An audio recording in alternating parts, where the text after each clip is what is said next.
um texto bastante conhecido, Lucas, capítulo 15. Nós vamos ver aí 3 parábolas.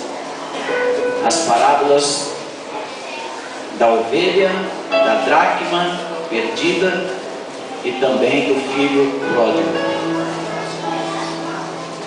Quem achou, diga amém. Quem não achou, diga espere um pouco. Quero mandar um abraço também para todos que estão ouvindo pela Rádio Manancial, que está transmitido pela Rádio Manancial. Que Deus possa alcançar, através da palavra, cada um que está na sintonia nesta noite. Lucas 15. Amém, irmãos? Todos acharam? Amém. E chegavam-se a ele todos os publicanos e pecadores para ouvir. E os fariseus e os escribas murmuravam, dizendo: este recebe pecadores e come com eles. E ele lhes propôs uma parábola, dizendo: que homem dentre vós, tendo 100 ovelhas e perdendo uma delas, não deixa no deserto as 99 e não vai após a perdida até que venha a achá-la? E achando-a, a põe sobre os seus ombros, cheio de júbilo. E chegando à sua casa, convoca os amigos e vizinhos, dizendo-lhes: alegrai-vos comigo, porque já achei a minha ovelha perdida. Digo-vos que assim haverá alegria nos céus por um pecador que se arrependa, mais do que por 99 justos, que não necessitam de arrependimento. Ou qual a mulher que, tendo 10 dracmas, se perder uma dracma, não acenda a candeia, varre a casa e busca com diligência até achar? E achando-a, convoca as amigas e as vizinhas, dizendo: alegrai-vos comigo, porque já achei a dracma perdida. Assim vos digo que há alegria diante dos anjos de Deus por um pecador que se arrepende. E disse: um certo homem tinha 2 filhos. E o mais moço dele disse ao pai: pai, dá-me a parte da fazenda que me pertence. E ele repartiu por eles a fazenda. E poucos dias depois, o filho mais novo, ajuntando tudo, partiu para uma terra longínqua e ali desperdiçou a sua fazenda, vivendo dissolutamente. E havendo ele gastado tudo, houve naquela terra uma grande fome e começou a padecer necessidades. E foi e chegou-se a um dos cidadãos daquela terra, o qual o mandou para os seus campos a apacentar porcos, e desejava encher o seu estômago com as alfarrobas que os porcos comiam, e ninguém lhe dava nada. E caindo em si, repita comigo, caindo em si, e caindo em si, disse: quantos trabalhadores do meu pai têm abundância de pão, e eu aqui pereço de fome? Levantar-me-ei e irei ter com meu pai, e dir-lhe-ei: pai, pequei contra os céus e perante ti, já não sou digno de ser chamado teu filho, faze-me como dos teus trabalhadores. E levantando-se foi para o seu pai, e quando ainda estava longe, viu seu pai, e se moveu de íntima compaixão, e correndo, lançou-se ao seu pescoço, e o beijou.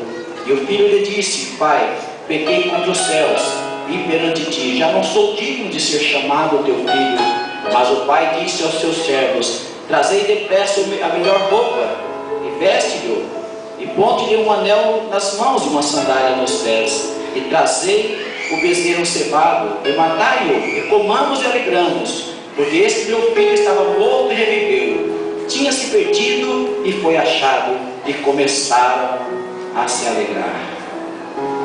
Senhor Deus e Pai, fala conosco nesta noite, Pai.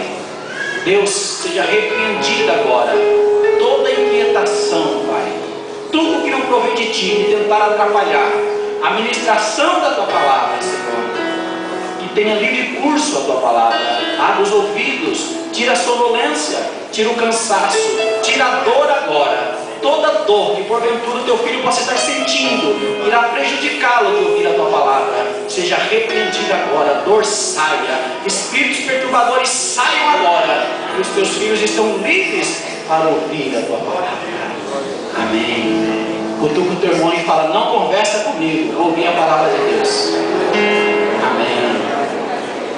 Aí em cima, cuidado com o celular, viu? Os diáconos ficam atentos. Recebi uma reclamação esses dias de alguém que ficou incomodada lá na galeria. Um novo convertido, e eu fiquei muito chateado. Tá? Com garotas marcando encontro com garotos lá de cima, na hora do culto, na hora da pregação. Então, bastante atento o diácono, tem ordem de até mandar descer, se pegar fazendo isso. Amém, irmãos? A Bíblia diz que tira os seus pés, tira a sandália dos seus pés quando entrares na casa do Senhor. Amém? Então preste atenção que Deus vai falar nesta noite. Queridos, Deus é missionário mesmo. Missões nasceu no coração de Deus. Deus é apaixonado pelo homem. Assim que Ele criou, Ele amou esse homem, viu que era bom aquilo que Ele criou. O homem caiu, mas Deus não desiste do homem. Para nós, a igreja moderna, não é fácil pregar o Evangelho. Hoje eu ministrei na parte da manhã aqui, uma palavra, e nós estávamos falando que tem um estudo que foi feito recentemente, que 82% das pessoas estão vivendo em cidade. É uma verdadeira selva de pedra. Os homens hoje estão todos aglomerados, na zona rural quase não mora ninguém.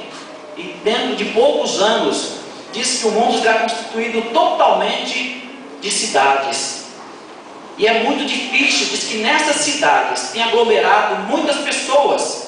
E pessoas sem cultura, pessoas sem conhecimento, pessoas sem emprego, pessoas doentes, sem condições de serem tratadas. E por conta disso, aumenta pedofilia, estupro, pessoas iradas, crime. Então está muito difícil a nossa sociedade nessa selva de pedra. E a igreja precisa furar esse bloqueio. Precisa pregar o Evangelho, porque Deus está preocupado com as cidades, preocupado com o ser humano. É muita gente, está crescendo cada vez mais. Estão dizendo que daqui a 50 anos vai ser difícil ter água potável, se não arrumar um jeitinho aí. E Deus está muito preocupado. E como Deus irá salvar este povo? Não é como diz um estudo que eu estava vendo ontem, começando a pregar nos cultos da igreja sobre missão socioambiental. Não é isso. Nós temos que pregar a Jesus que cuida do homem, Jesus que protege o homem. Deus está muito preocupado. E eu, pensando nisso, eu estava lendo nesse texto sobre essas 3 parábolas. A primeira parábola fala de uma ovelha perdida, que se o homem sentir falta desta ovelha, o pastor sentir, ele corre atrás desta ovelha perdida, e achando, coloca nos seus ombros e fica alegre. E a Bíblia diz que assim será. Quando um pecador se arrepende, se converte, a alegria nos céus, Deus se alegra. Então nesta parábola, ele estava falando não de um crente, não de uma pessoa que já está na igreja, mas é aquela pessoa que está distante de Deus, talvez não ouviu falar e está perdido por não conhecer a verdade. Por isso que a Bíblia diz que nós temos que ir nos becos, nos valados, nos lugares, nas favelas, pregar o Evangelho para que a casa dele se encha. E achando um perdido, essa ovelha perdida não era aquela que estava no momento ali no aprisco, mas quer dizer, aqueles que não conhecem o Evangelho, quando o pastor se aproxima, quando o pastor chega nesta ovelha reconhecendo a sua dificuldade, ele aceita o colo do pastor, ele aceita a cura do pastor, e ele vem para o aprisco. Sempre está faltando uma ovelha no aprisco. Enquanto não chegarem todos, sempre está faltando um. 99, senão falta mais uma, a missão continua. O dia que no aprisco tiver 100 ovelhas, acabou-se a pregação e Jesus vem arrebatar a sua igreja. Está faltando uma. Então quando nós ouvimos falar da ovelha, está falando do pecador que precisa se arrepender. Depois ele fala da dracma perdida. A mulher que tinha aquela moeda que era um dote, era muito importante. A moça que perdesse uma daquelas moedas, que era tipo assim de uma coleção, era muito importante para elas, não poderia perder uma. É como aquele que coleciona figurinhas, se perde uma, meu Deus, eu preciso da coleção toda. Era uma vergonha para esta mulher, uma jovem, ela precisava disso, era um dote até mesmo para o casamento. E a Bíblia diz que qual mulher, perdendo uma dracma, não ia varrer, acender a lanterna, procurar até achar? Assim mesmo é o Senhor quando encontra um pecador arrependido. Por 2 vezes ele está falando isso no Evangelho. Primeiro ele diz em Lucas 15, versículo 7, digo céus por um pecador que se arrepende. Depois no versículo 10 de Lucas 15: assim vos digo que há alegria diante dos anjos de Deus por um pecador que se arrepende. Quando ele fala da ovelha, ele está falando do pecador que se arrepende. Quando ele fala da dracma, aquele que está procurando é Jesus que está procurando. Deus está procurando o pecador, está procurando nos prostíbulos, está procurando as Raabes modernas do nosso tempo, as prostitutas, as pessoas que estão distantes de Deus, nas cidades, ocupadas. Eu também comentei de manhã que, segundo o estudo, diz que os ricos nas grandes cidades, nas metrópoles, eles não deixam as pessoas chegarem, não atendem para que alguém entre e pegue o Evangelho, porque eles estão com medo de bandidos, eles estão fechados, atrás de grades, encurralados. Esses são os ricos. Os de classe média estão trabalhando demais, acorda de madrugada, pegam ônibus e chega tarde, não tem tempo para Deus, não tem tempo para ouvir o Evangelho. E os pobres estão nas filas dos hospitais doentes, com problemas sérios. E os poucos que vão às igrejas, eles vão por conta até mesmo da doença, da fome, da ansiedade, da preocupação. E aí muitos só recebem a bênção como os 10 leprosos e não voltam mais. Mas Jesus ainda está buscando, está acendendo a lamparina, acendendo a lâmpada e procurando um pecador. E quando ele encontra um, há festa nos céus. Significa que não é a todo momento que aparece um pecador arrependido. Muitas pessoas estão aceitando Jesus. Ontem eu estive em Assis e um dos pastores comentou sobre isso. Ele ia falando, olha, até que a Globo e a mídia divulgou que os evangélicos estão aumentando. Glória a Deus, mas em parte. Os evangélicos estão crescendo, mas crentes nominais, só de nome. Pode vir para a igreja, mas não precisa ser transformado não. Pode vir para a igreja, mas continua pecando. O pecado é relativo, estão relativando tudo, nada mais é pecado. É esse tipo de evangelho que nós queremos? É esse tipo de pecador que Deus quer? Deus não quer pecador que venha e continua no pecado. Deus quer um pecador que Ele possa lavar e purificar com seu sangue. É redimido, é restaurado, é purificado. É esse o pecador que Ele quer. Na igreja é lugar de pecador, mas ele precisa ser restaurado, o pecador redimido. Algumas pessoas dizem, mas na igreja tem muito ex, o ex-macumbeiro, o ex-marginal, o ex-bandido, o ex não sei o quê. É ex mesmo, o duro é se fosse ainda na igreja. Mas quando Jesus encontra, Ele transforma. Por isso, meus queridos, Ele continua procurando. Mas eu queria nesta noite falar um pouco sobre a terceira parábola. É a parábola do filho pródigo. Aí ele não está falando de um pecador.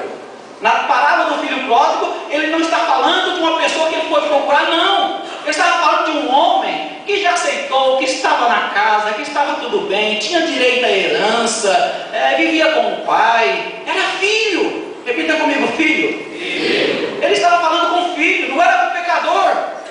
Mas pastor, mas como assim? É sim, era um filho. Mas o que aconteceu com esse filho? O filho que estava na casa do pai é como aquele crente que está dentro da igreja e depois ele sai, ele vai embora. É isso que a parábola quer dizer.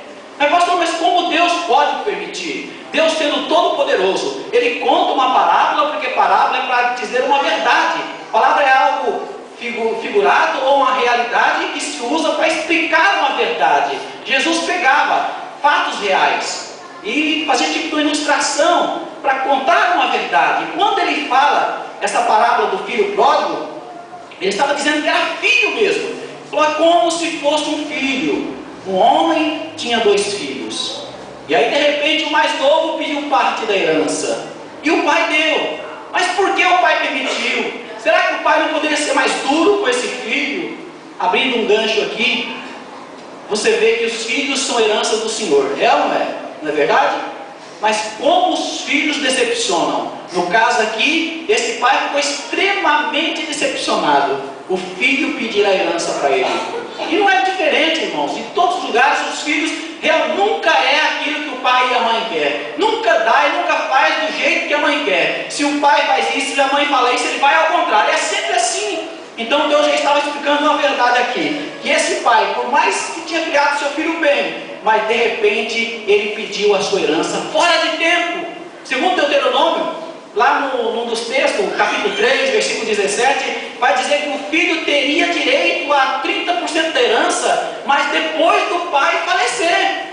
Agora, se o pai concordasse em dar em vida, é problema dele, mas não tinha necessidade disso. Era só quando o pai falecer. E o filho pediu, e o pai deu a herança. Por que o pai deu a herança? Em primeiro lugar, é porque ele respeita, está querendo dizer que o nosso Deus respeita o teu livre-arbítrio. Amém, irmãos? Você está na casa de Deus, e Deus respeita. Quer continuar na casa de Deus? Quer continuar como filho, ou quer sair? E esse filho, eu creio que a princípio ele foi reprovado no teste. A Bíblia diz que quando o pai deu a herança para o filho, ele ficou por um pouco de tempo na casa do pai. Depois ele foi embora. Mas o pai respeitou. Então, meus queridos, Deus respeita o teu livre-arbítrio. Deus nunca vai forçar você a ficar na sua casa. Mas se for para ficar, Ele quer um filho diferenciado. Não quer um filho insatisfeito na sua casa. Tem muitas pessoas que estão na casa do Senhor e eles pensam: ah, Deus, eu preciso de uma bênção. E Deus concede a bênção. O que Ele faz? Ele vai embora. Aí fica um filho afastado, um filho perdido. Então isso acontece porque Deus dá o livre-arbítrio. Amém, irmãos? Deus dá o livre-arbítrio. Tem alguém forçado aqui? Ninguém. Você quer continuar com Deus? Sim. A Bíblia diz que aquele que permanecer até o fim será salvo. Então Deus, Ele deu o livre-arbítrio. E da parte do homem? Por quê? O que acontece com o homem que está dentro da igreja? Deus abençoou. Nesse caso aqui, repartiu a herança antes. Era uma bênção. É algo que você não teria agora. É algo que você iria experimentar lá na glória. Mas é algo gostoso que Deus pode te dar. Uma alegria gostosa. Deus concede alegria. E você vai embora? Por que aquele moço foi embora? Porque ele agiu de uma forma precipitada. Repita comigo: precipitado. São pessoas que querem conseguir coisas antes do tempo. Queridos, tudo de Deus, quando Ele dá para nós, tem o seu tempo determinado. Não precipite. Não precipite. Tudo, até uma bênção, até o comércio, até o emprego. E não precisa nem falar dos jovens, porque os jovens são precipitados demais. Os jovens modernos demais. Uma menina de 13 anos está perguntando para a mãe: mãe, quando que eu posso transar? Quando que eu posso ter sexo? Na escola já ensina. Precipitado. Está comendo o bolo antes da comida. Então, as coisas precipitadas terminam em miséria. As coisas precipitadas terminam em destruição. Então, aquele jovem que vivia na casa de Deus, ele agiu de uma forma precipitada, tomando posse do livre-arbítrio. Queridos, nós não podemos fazer isso.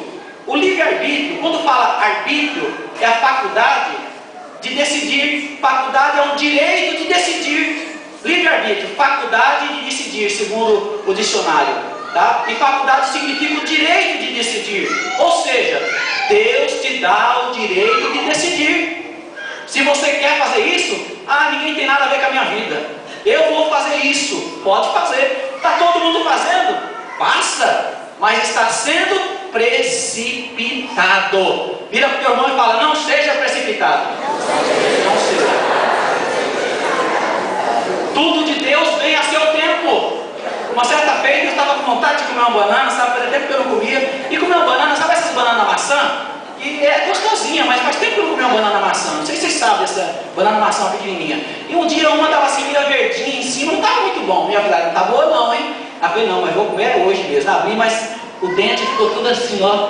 Você já comeu assim, uma banana verde? Como fica? E eu comi uma banana horrível. E quem esperou mais uns 4, 5 dias comeu uma banana maravilhosa. Não coma banana verde, vai te dar um negócio na tua tripa aí. Comendo banana verde?